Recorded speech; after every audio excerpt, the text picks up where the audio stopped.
Welcome to LiveDaf, your online Daf Yomi Shir. Shalom Aleichem, welcome back to today's Daf Hayomi Meseches ARACHIN Daf Chaf Daled. We begin at the Mishnah and Chaf Gimel Beis. It's around 10-11 lines from the bottom. So a fellow committed, he made a pledge to pay a certain amount to Hegdish. Okay, I'm going to give the erech, the value of so-and-so to the Beis HaMikdash, and he's not paying. So what happens? The Gizbar, the treasurer, the sheriff, comes running and can even repossess his belongings. Afal Bisha Amru, says the Mishnah, even though we had already said back on Daf Chaf Aleph, Chayavi Erchen, those who are obligated to issue a payment, so they have an outstanding debt with the Hegdish, so they can come and take his items away to sell them towards the debt. So although we do that, Rashi says, Gizbar nichnas levatein, he enters their home, v'noitel ba'krach, and forcibly removes items, but you have to leave him. Critical items that he needs for his basic living. But we leave him the following items. The items or funds to support, to purchase these items, these basic necessities. Mazain, food for 30 days, and clothing for 12 months. A properly set up bed with linen, sandalov, and shoes for the winter. They needed special shoes to protect from the mud. With tefillov, and his in addition to summer shoes, he needs winter shoes with tefillov, and his tefillin as well. So we leave them for him to use. Loi, for his own personal needs, but we don't leave him all these items to accommodate his family. So as we're going to see later, you can't take their clothing, their shoes, but whatever he has, even though some of the money is allocated for, we don't leave him enough only for himself. Now let's say he was a craftsman, he had a profession, he's a carpenter. Do we take away his tools? Do we take away his equipment? Mikol min umin. We leave him 2 items of each tool. So 2 drills, 2 screwdrivers. For instance, charash, if he's a fellow that works with wood, carpenter, we leave him shnei ma'atzadan, 2 planes, shnei megeres, 2 saws. Likewise, if he's a farmer, we leave him his pair of oxen. Chamer, a donkey driver, we leave him the donkey. And the Tanakama will disagree, as we're going to see in the Gemara. Tanakama says, look, sometimes you can have a farmer without his, a tractor. He'll work with somebody else. He'll go hire himself out and use the owner's tractor. A donkey driver, perhaps he can hire himself as a driver without a car. So these aren't considered vital necessities. So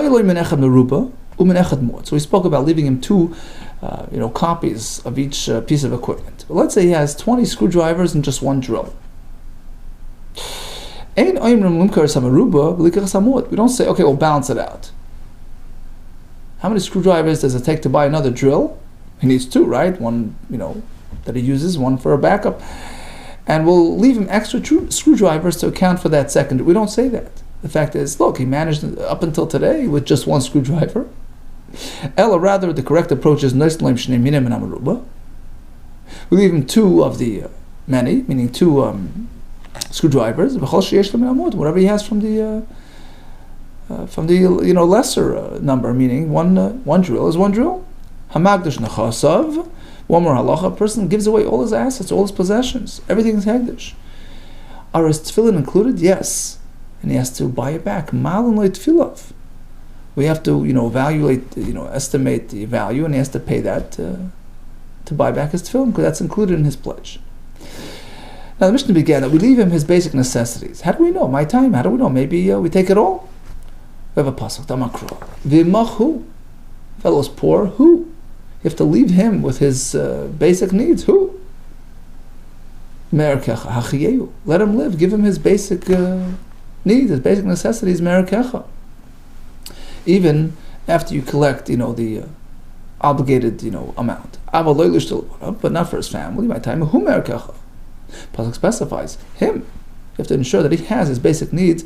But you're not meant to leave extra to supply for his family. But we're going to see in the next Mishnah, the Gizbar does not repossess their belongings. We're speaking about his money or his extras that he's intending to use for. He has to pay his debt regardless. A farmer, we leave him his oxen. Rabbanan disagree. These aren't considered tools of craft. They're just regular assets. And the Farshim explain you can manage technically without them. You can farm without your own, use the owner's tractor, etc. And therefore they're considered ordinary assets and are slated for repossession. So you had one, one type, screwdrivers, many, and from the other type, the drill, we only had one. We don't balance it out. Pshita, of course. Look, until now he managed with one drill. Why should we give him more? Hashta nami, so now two. Sagile, one should be enough. Why would you think that you balance it out? No, the Talmud, there's room to think like this.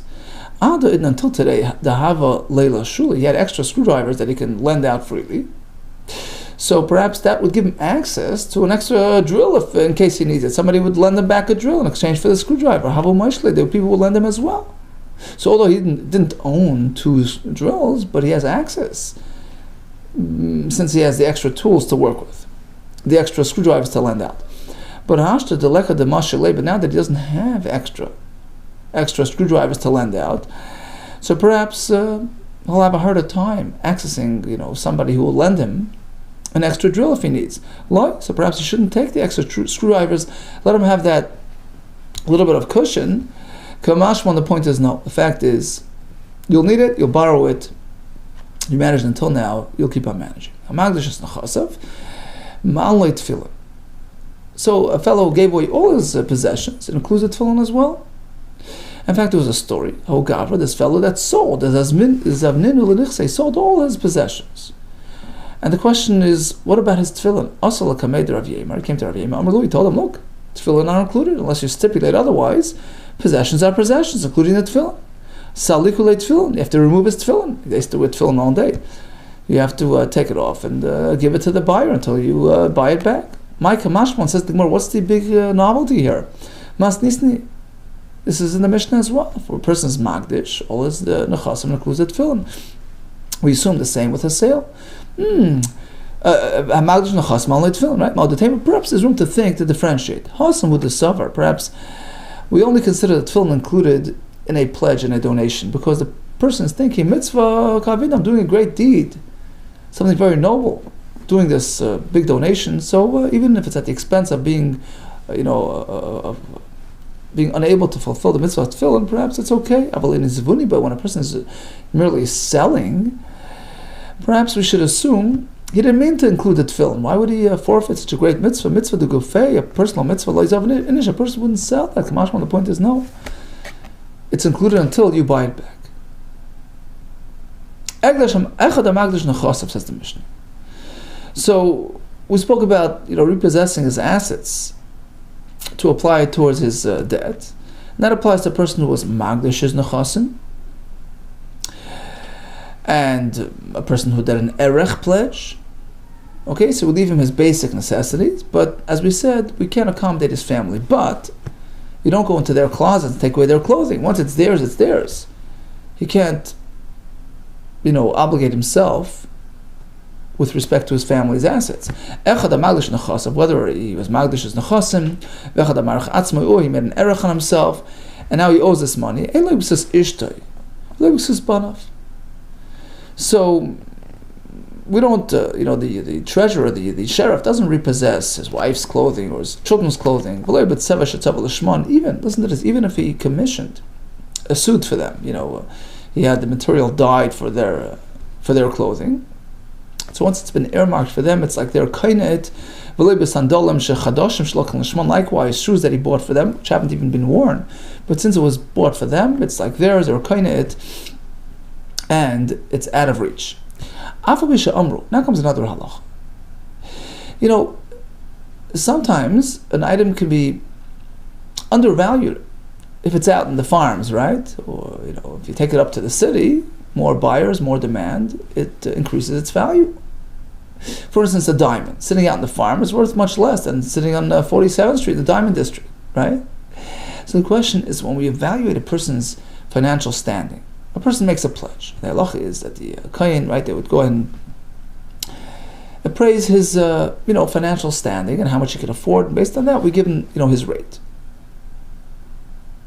So what if he has these items which locally today they're worth X, but if you would wait until the market day or you take it up to the city, it would be worth much more. So what value are we basing our appraisal on? Today's and now's and here, or is it based on our projected understanding of this thing's true value in the market? The answer is here and now. Even though we say elsewhere, and concerning selling assets of Yisoimim, we try to get the best value. We buff up the slaves, we buy them sometimes clothing, so that it's sold at a higher rate. Imagine you buy him a suit for $30. He can go up drastically, even a mana. So it's a good investment. Pay 30 and you gain 100. Likewise, in the case of a cow, if you sell it today, it fetches very low. But if you wait till the market day, wait for the butchers to come, the big Yom HaShuk, Rashi says the market day, it can be worth way more. Likewise, expensive diamond, a pearl, take it up to the big city, it's worth way more. So we do that when it comes to selling off assets of Yisomim. We try to get the best deal. But when it comes to a fellow who pledged to the Hegdish, and we have to determine his value with respect to setting up a rate system, over here we don't project the future. Hegdish only applies itself to today's rate in today's location. And Rashi adds, if this fellow now, let's say he has a nice diamond, it was appraised here in the Hick farm as worth $100. Okay, so that's his financial statement. That's what he can afford. Now he can take this diamond, bring it up to 47th Street and sell it for 10 times as much. That's his gain. It's his business. It doesn't change our appraisal of his financial standing. Tanu Rabban, how do we know? We have a brisa based on the pasuk, so he pays off the erech based on that day. Shalayashe margolis lekalam. So we're not meant to wait with the margolis lekalam with respect to changing the rate on this person who's a poor man. Lekalam, Rashi says, l'adam kal va'ani, a poor man who's paying lightly, paying a low fee, paying a low rate. We don't appraise based on futures. And this is despite the fact that his money is going to the Bedek HaBayis, a great purpose. So still, we work based on today's rate. Kodesh Hashem, Stam Hegdesh, presumed destination of a Hegdesh money. Hegdesh is the Bedek HaBayis, the building maintenance fund. So even though it's going to a lofty course, we still work based on today's local rate. Okay, we start a new parak, which we'll discuss, amongst other halachas, discuss a fellow who is Magdish. He donated a Sadei Achuza. Sadei Achuza is a family plot from way back. It's not something which you purchase today. It's something which he has in the family. Halacha is when you Magdish it to the Beis HaMikdash. So it depends. If you decide to take it back, to buy it back, the owner, so yeah, you can do so, and he's given a flat rate. So whenever somebody's Magdish, whether it's the and looks to buy it back, whether the owner buys it back, or even a stranger, there's a flat rate, which we discussed a couple of times in this Masechta already. It's the flat, 50 shekel rate, 50 shekel per a base zera, a place where you can plant a chomer. A chomer is a kur, 30 sa'ah of sa'irim of barley. So let's call it an acre, just the simplicity. So it's $50 an acre, okay?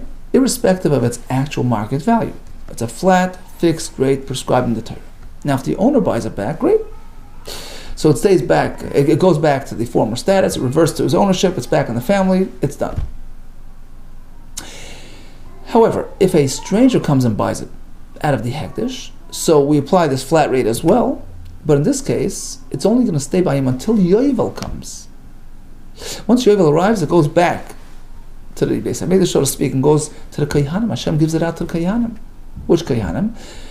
The group of lucky Kohanim who happen to be on rotation, on watch, when the Yovel year enters. So they distribute this farm amongst themselves, it's theirs to keep.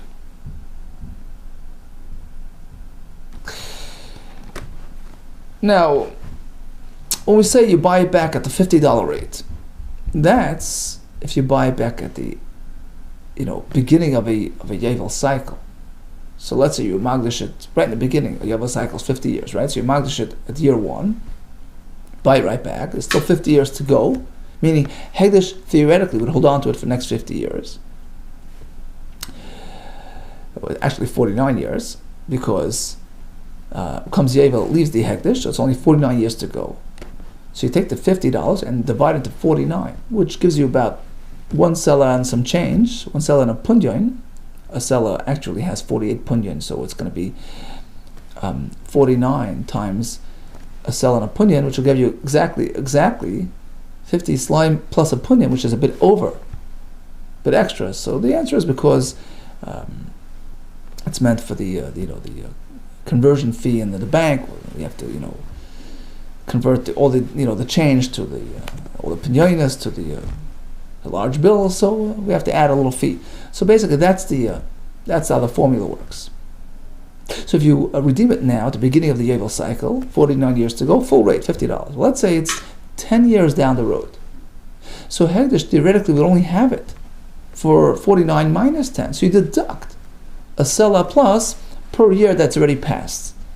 So basically, we charge you a seller and a punyon as per the years remaining till the end of the Yovel cycle, and that's how much he pays to get it back. It says the Mishnah,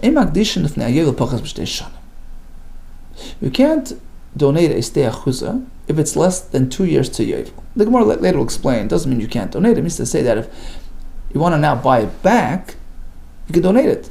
But if you want to buy it back, so this prorated system, a seller and a punyon per year, only applies if it's 2 or more years to Yovel. But if you're coming and redeeming it less than 2 years to go, then it gets bumped up to the full rate of $50. Nor can you be paida, can you buy it back from the Hegdish if it's less than a year after Yovel. The Gemara will explain exactly what this means. Now, the prorated system is based on full years. You don't account for months. So let's say it's 9.5 years left to Yovel. How much do you pay? You pay as though it's 10 full years, 10 selah and 10 punyon. We don't account for, we don't calculate the chadashim, the months that pass, lehegdish, with respect to deducting from hegdish. Aval hegdish, machadish chadash, machashiv chadashim. But if it is to the benefit of hegdish to do so, we do that. The Gemara later will explain what this means is, in terms of this, it relates to the 2 year minimum. So let's say it's full 2 years to Yovel, you're buying it back, so you just pay 2 selah and 2 punyon if it's less than 2 years. So if it's a year, then it goes up to the full 50 rate, right? Well, let's say it's a year and a half. 2 ways to look at it. Shall we say that really it's not yet a year, so let's consider it like 2 years, because we ignore the fact that a couple of months has passed in that second year. So it's a full 2 years, get the prorated system. No, but Hegdish doesn't work like that. If it's the Hegdish's gain and benefit, we do account for the missing months. And we say, look, what do you mean? It's not 2 years anymore, it's only a year and a half. So we account for these 6 months that already passed. And now since it's below the 2 year threshold, if you want to redeem it, you're up to the $50 rate. Aval Hegdish Machashav Chadash. Says the Gemara. Okay, so the Mishnah began. You can't be Magdish. Ein Magdishin if it's less than 2 years to Yovel. But Aminu, here comes a kasha from a brisa which seems to say you could be Magdish so close to Yovel. Magdishin, you could be Magdish your field, Vein Lifnei HaYovel, Vein Lachar Yovel, whether it's right before or right after Yovel. So there's no time limit, there's no minimum of 2 years. Ubishnas HaYovel Atzma LeYagdish. Certainly on Yovel itself, you shouldn't be Magdish. Vim Higdish Ein HaKadosh, and if you do so, it doesn't work. In contrast to our Mishnah, which seems to say you can't be Magdish too close to Yovel, less than 2 years to Yovel. So we have a teretz from Rav and Shmuel. Rav and Shmuel Damar Tavai, they both answered.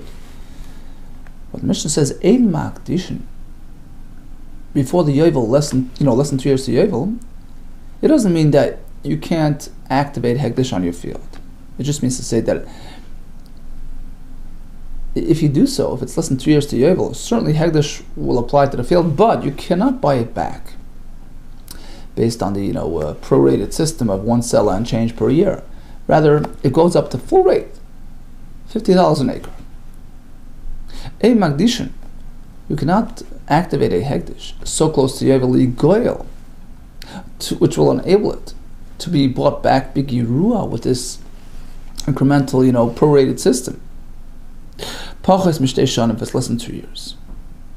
Rather, it must be bought back at full rate.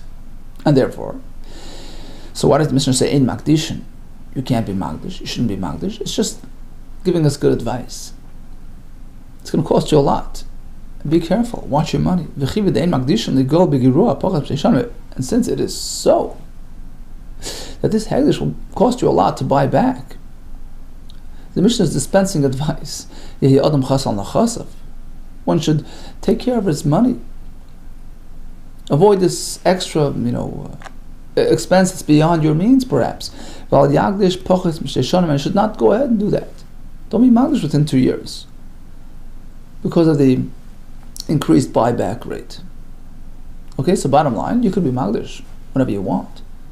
But if it's too close to Yovel, within 2 years, the Girua system doesn't apply. The prorated sell and change system doesn't apply.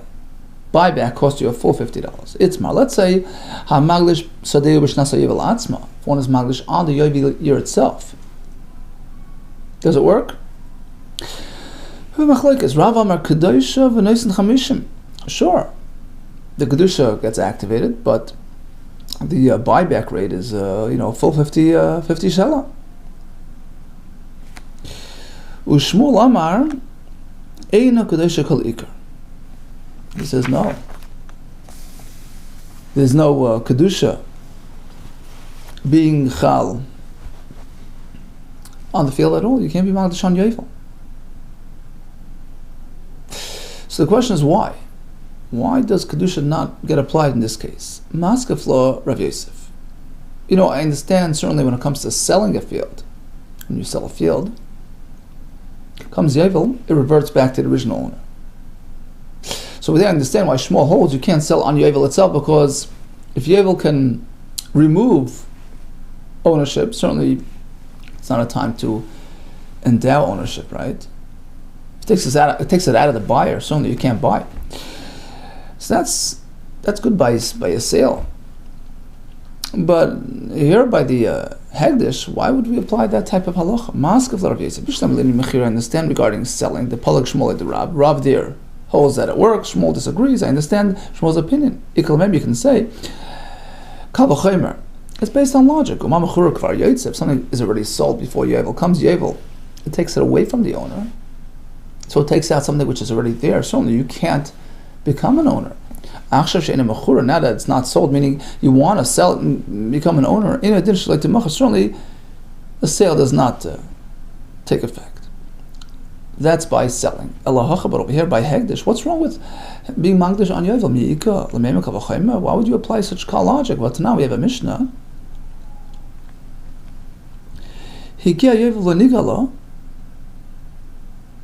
So if a fellow is Magdish his field.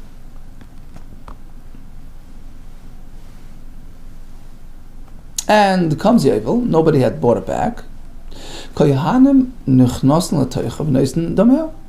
We hold the Kohanim now go in and repossess the field, provided that they pay for it. They don't get it free of charge; they have to pay for it. But now they have a nice property. In any case, what do we see? That even when Yovel does arrive, it's not like the Hegdish just loses possession, which would trigger that Kavachayim. If you lose possession, certainly you can't attain possession. It's not so. It has to be sold off to the Kohanim. So this whole concept that we have by Mechira doesn't apply to Hegdish. So back to the question, why can't you activate Hegdish on Yovel itself? So again, by Mechira, if ownership expires on Yovel, certainly you can't activate ownership on Yovel, but by Hegdish doesn't expire on Yovel. The fact is it has to be bought from the Hegdish. It doesn't just dissipate. So, for the same token, why can't you be Magdish on Yovel? Answers the Gemara, guess what? You're quoting Rabbi Yehuda, who says that Hegdish doesn't expire on Yovel. Shmuel, however, Rabbi Shimon Svirli. He also Rabbi Shimon the Amar, Nechnosim Lo Noisne. Come Yovel, the Kohanim enter the field, they take possession without paying a dime. So in effect, Hegdish is expiring, which serves as a trigger point for this Kavachayim. If it expires, you can't activate it on Yovel. V'Rav returns on Rav responds, that's not really an expiration of Hegdish. Rav Savar safe ultimately, L'Bayla Mikahadra, are you saying that it goes back to the owner, which means Hegdish just expires? No. Hashem gave it to the Kohanim. Hashem took his Hegdish, so to speak, and gave it to the Kohanim as a gift. That's not an expiry of Hegdish, that's an implementation of Hegdish. It goes to the Kohanim. The Kohanim, how did they get it? It's an expression, they take it from Hashem's table. Okay. So bottom line, a fellow is Magdish on Yovel. Rav says it works. And in fact, if you want to go buy it back, full rate is required, because it's still a full Yovel cycle to go, right? From now to the next Yovel, it's going to be by Hegdish a full, 49 years, so you owe the full rate if you want to buy it back. Shmuel says no. Hegdish is an expropriator. So just like you can't sell a field on Yovel, Yovel is an expropriator, so just like you can't sell a field on Yovel, because if Yovel cancels ownership, certainly you can't activate. Same thing with Hegdish. My time at the Rav. Now, what is Rav's position based on? What's his source that you can be Magdish on Yovel itself? So the pasuk clearly relates to a system which starts on Yovel. If from Yovel and onward to be Magdish, indicating Ushnasa Yovel B'chalal, that Mishnasa Yovel, which means to say that you can be Magdish on Yovel itself. Shmuel responds, Miksiv Vim Bishnasa Yovel, does it say Bish in the Yovel year, which would indicate that you're actually on the Yovel year? Mishnasa Yovel, it says from after the Yovel, Mishana Sha'achar Yovel, starting the year after Yovel, but of course on Yovel itself you can't be Magdish. Now, Bishlam el-Rav, let's take a look at the Psukim again. So we have two redemptions rates. One pasuk says, "V'im mishnas haYovel k'yagdish tadeu ke'erkech haYakum." If you magdish mishnas haYovel, so you have to redeem it based on the erech on the rate. V'im achar haYovel k'yagdish tadeu is magdish after Yovel, so then v'chishev le'akoyin as a kesef according to the remaining years. So it's prorated, one seller and change per year. So according to Rav, we have two tracks. If you magdish on Yovel, it's a full rate because it's still going to be. It was meant to stay in Hegdish proper for the next 49, 50 years. But if it's later on, some years have passed, in which case your rate reduces, right? So according to Rav, we understand the two psukim referring to different, redemption processes. That's referring to Hegdish that happened on Yovel itself, full rate for buyback. Vim achar Yovel, that's later on was Magdish, so it's a smaller rate, based on prorating. El Shmuel, my achar Yovel. But according to Shmuel, that you cannot be Magdish on Yovel itself. So what are these two psukim about? You can't be one on Yovel, one after. There's no Kedusha on Yovel. They're both after Yovel. So what's the two psukim? Achar Yovel. The answer is the first pasuk is speaking when he's redeeming it right after Yovel. Immediately after Yovel, the first year after Yovel, so then full rate is required. But Achar means later on, a couple years down the road. Then the rate shrinks as per the years that have passed. Meisvei comes a kash. Magdishin bein lifnei Yovel. Okay, so it's a brisa we had actually before. Named Aleph. Magdishin bein lifnei Yovel ben lachar Yovel. Could be magdish right before or after Yovel. Which not so Yovel asman the agdish. You shouldn't do it on Yovel itself. In a kedusha, in fact, if you are magdish at that point, then it doesn't work. Okay, so what do we see? That there's no ability to activate Hekdesh on Yovel itself, in contrast to Rav, who says you could be Magdish on Yovel. Although the buyback rate will be very high, but you could be Magdish. Amalch Rav, that's exactly what the Brisa means to say. Eina Kedosha Begirua. If you choose to be Magdish on Yovel, you're not going to get a reduced rate. Aval Kedosha v'noisen chamishim. Rather, the buyback rate is 50, full rate. That's what the Brisa means. So if we go back to the Brisa, it reads like this: Magdishin bein lifnei Yovel lachar Yovel, which indicates that you can magdish right before or after Yovel, and the buyback rate will be prorated, but the hekdesh that occurred on Yovel itself requires a full-fledged, full-rate buyback rate. Okay, mechlal. So that implies on Yovel itself, it's a full rate, but mechlal de lifnei Yovel. But if you were to be magdish the field immediately before Yovel, even if it's within 2 years, that 2 years, even within that, the regular buyback rate applies. The incremental year by year prorated buyback rate. Is that so? It's in direct contradiction to what we said just a couple of minutes ago. That if you magdish it within 2 years to Yovel, you get a full buyback rate. V'ara, Ushmo, they both told us, Damar Tavayu, a magdishin legol begirua pachas b'shay shanim. If a person chooses to magdish within 2 years to Yovel, a full buyback rate applies. Not, a sela, plus per year. Omalach Rav Hamani Rabbanani. So Rav responds, you're right, 100% right.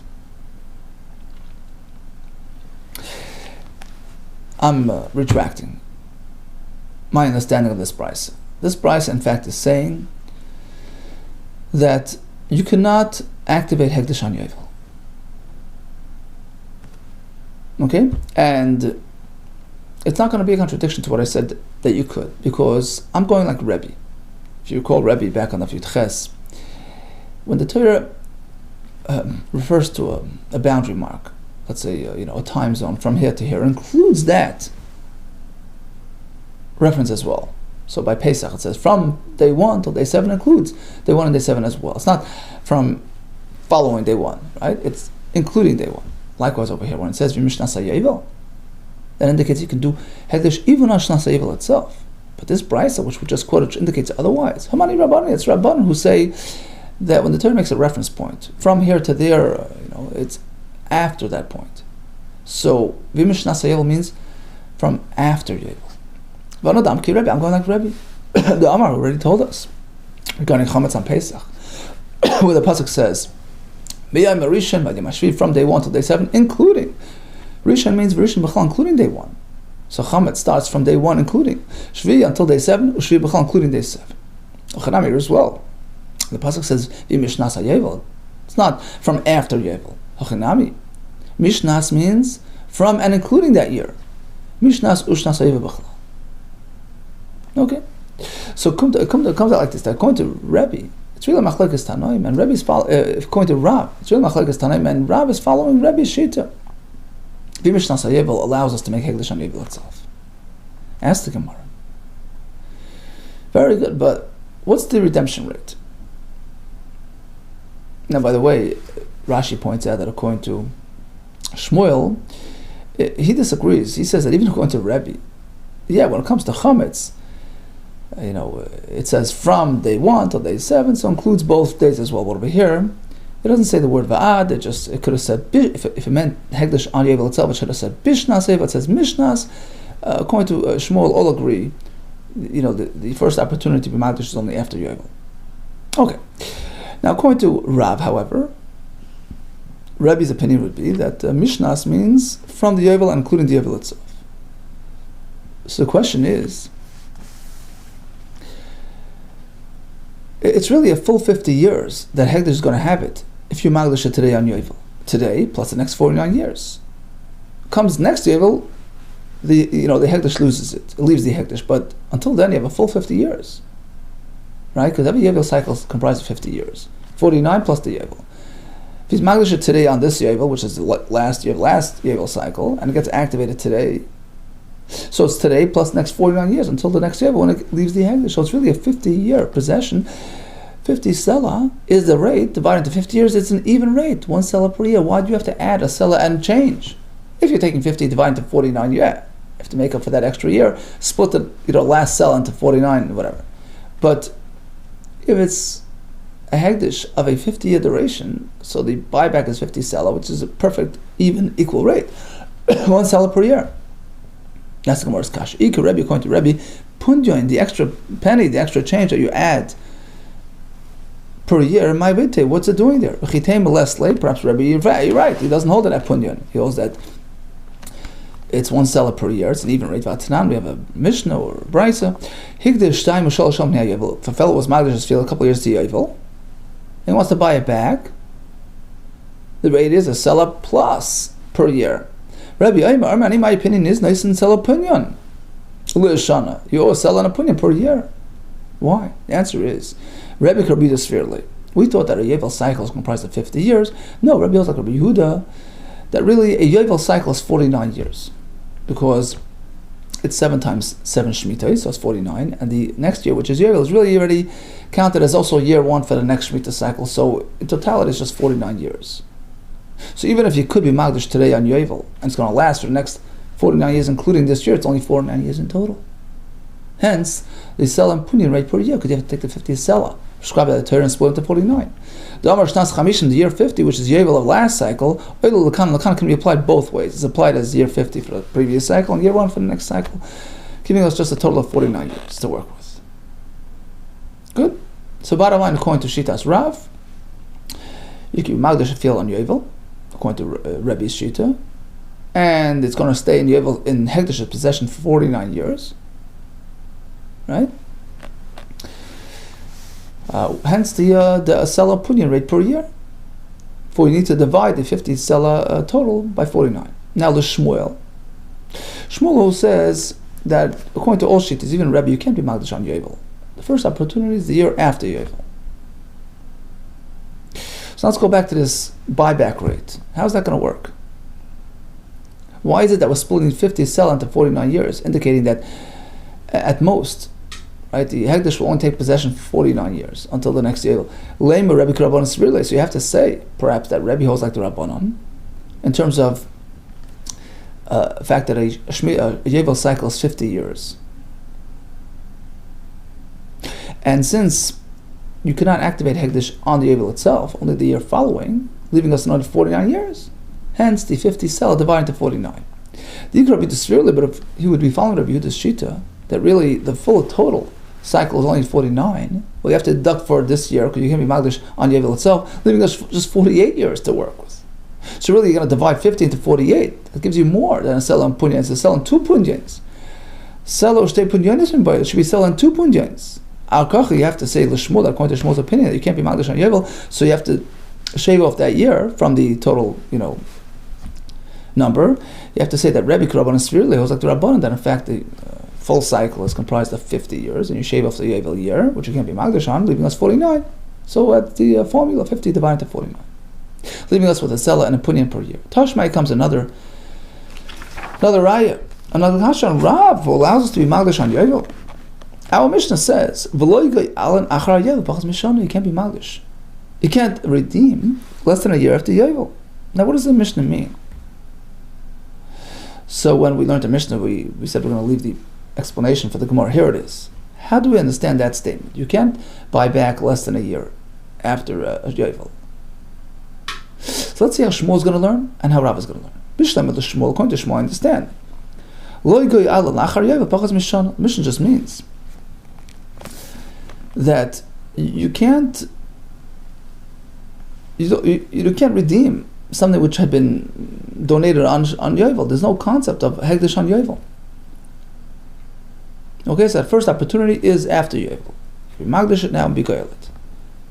El Rav, Ma'achar Yovel Shana, but according to Rav, who says that you can be magdish even on Yovel and redeem it then too, you just have to pay full rate. So why is the Mishnah indicating you can't do it until it's a year after Yovel?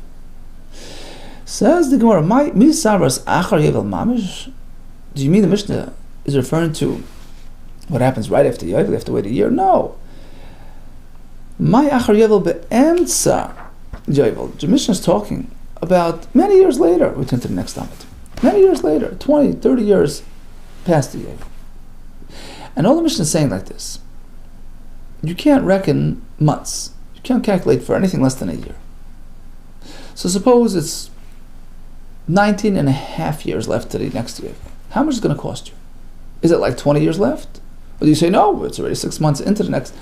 So deduct. No, you don't deduct for missing months. And that's all the Mishnah is saying. You have to reckon with, year units of years, not months. To call until the year is filled, until you have passed through a full year, you don't reckon with the missing months. You can't deduct for the missing months. Micah Mash, what's the Mishnah teaching us? That you don't reckon for missing months. You only work based on years, not on months. You can apply months regarding calculating the rate to Hegdish. That's the next part of the Mishnah. Clearly said in the next line of the Mishnah. You can't reckon months when it comes to redemption processes. Matam Kamad, the Mishnah is explaining itself. Yeah, it's all one and the same point. Why is it that you can't set your rate for anything less than a year? That's the reason, because you can't reckon with the monthlies regarding Hegdish. So it's all full years. And that's what the Mishnah means. Means you can't demand a deduction based on the partial year that passed, because it's all about full years. That only works on your end. You can't deduct based on missing months. But if it is beneficial to Hegdish to do so, they can do so. How's that? So we learned that, right, if you're going to redeem it less than 2 years to Yovel, it's a full rate. Let's say it's only 1.5 years to Yovel. 18 months. Two ways to look at it. On one hand, you can say, well, it's less than 2 years. And on the other hand, you can say, no, it is 2 years because the first year hasn't yet expired. It's only a couple of months missing. So how do you look at it? Is it full 2 years left to Yovel, in which case you get a prorated, buyback system, or is it less than 2 years, in which case it goes up to full rate? So here it's beneficial to Hegdish to account for the missing months, which puts you at less than 2 years, which ups the rate to a full rate.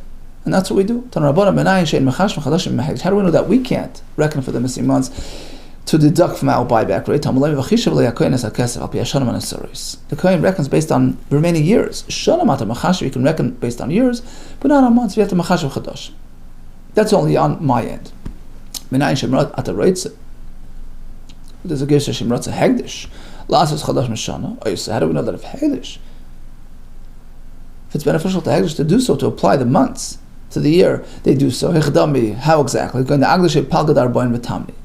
It's halfway through 48, which means it's only half a year to 48 plus a year of 49. So it's a year and a half left to Yovel. Shall we say, well, it's still 2 years, because until it's, so basically if it's 2 years or more, prorated system. If it's just a year or less, full rate. What if it's a year and a half? It's less than 2, but it's not yet 1. Allows the Kohen to reckon for that missing period of the year. And since that missing portion puts you at less than 2 years, so we apply the full rate of 50 Siloim. Okay, let's do a quick chazara of today's daf. We spoke about the collection agency leaving the fellow with enough for himself, food and clothing for a reasonable amount of time.